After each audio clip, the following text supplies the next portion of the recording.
жижиг дунд бизнес иргэдэд дэмжих чиглэсэн юм төсөв бол. Хэдийгээр төсвөө хомж танж төсвийн зардлыг бууруулсан ч гэсэн бид хүний хөгжлөө дэмжих чиглэлийг эх жилийн төсвөд баримтлалаа. Хүн төвтэй төсөв боловсруулахыг эрхэмлэлээ. Ийм үндсэн дөрвөн зарчмын дагуу дөрвөн ийм шинжилгээний чиглэлтэй төсвийн төслийг улсын хурлд өргөн барьлаа.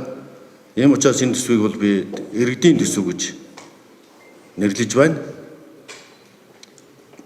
Үндсэн баримтлсан зарчим маань бол төрийн мөнгө гэж байдаггүй, татвар төлөгчдийн мөнгө л гэж байдаг.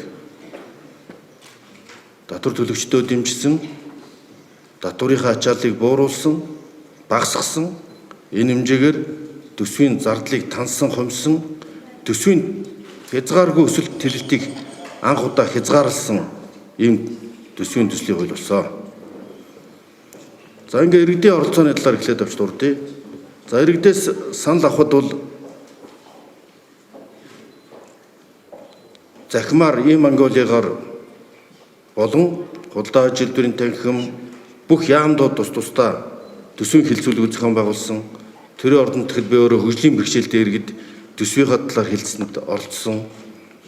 Ингээд нийт утгаараа бол 201,100 иргэдийн саналыг авч харгалзан үзэж энэ төсвийн төслийг босрууллаа. 2026 онд аль салбарт төсвийг түлхүү зарцуулах нь зүйтэй вэ гэсэн асуултанд 129,625 иргэн эрүүл мэндийн салбарт,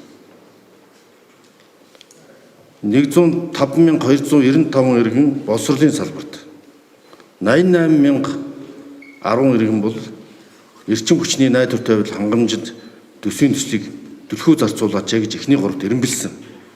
Энэ зарчмын дагуу бид явж ажилласан. Эхний ялгсын төв. Энэ эрүүл мэндийн дотор хаана болохгүй байгаа юм бэ? Эхний ялгсын төв дээр ч асуудлыг шийдлээ. Энэ хамгийн түрүүнд эренбэлж байгаа энэ осол аваар гал усны гашуун зовлонгийн өмнө явж байдаг онцгой байдлын албан хаагчдын асуудалтайч танилцж энэ гал төмөртэй тэмцэхэд шаардлагатай тоног төхөөрөмж, эрслээс урьдчилан сэргийлэх энэ гал сонирхчдийнхоо нийгмийн асуудлыг шийдвэрлэх асуудлыг харууллаа.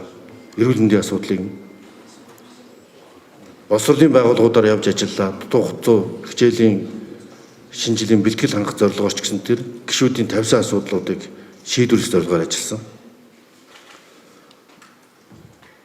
За ингээ энэ утгаараа бол энэ төсөв маань хүн төвтэй хүний хөгжлийг дэмжсэн төсөв гэж бид энэ жилийн төсөвийг үзэж байгаа юм.